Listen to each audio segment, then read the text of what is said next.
Assalamualaikum warahmatullahi wabarakatuh. Sampurasun. Pamirsa, dina danget ieu urang tiasa patepang deui. Alhamdulillah, dinten ayeuna Jumat kaping 12 Februari 2021 disarengan ku abdi Lutfiah.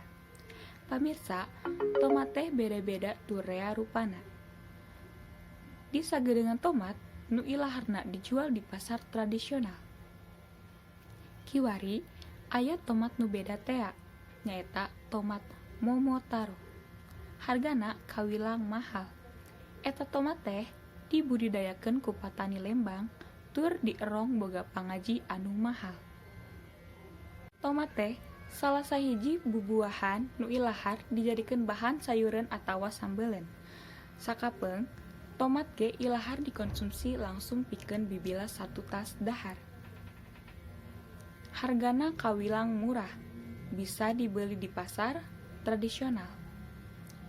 Kiwari aya tomat hasil tina budidaya anyar. Ngaranna tomat Momotaro. Patani di Desa Langensari, Kacamatan Lembang, Kabupaten Bandung Barat, kiwari keur ceuyah ngabudidayakeun tomat Momotaro. Eta tomat Momotaro teh miranda pangaji anu kawilang mahal, batan tomat lokal. Lantaran kualitasna punjul. Di leuleuk Lembang, tomat Momotaro bisa tumuwuh kalawan hade. Samalah hasilna bisa dipanen 3 kali dina jero saminggu.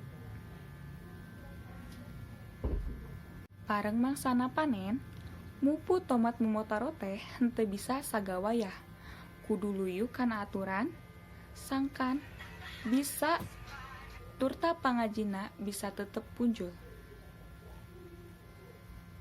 Tina ngaranna geus bisa kataksir yen tomat Momotaro teh lain asli tomat ti urang, tapi ti Jepang. Tumuwuhna tomat Momotaro kawilang langka di Indonesia lantaran kudu nyaluyukeun jeung hawa katut lingkungan di Indonesia.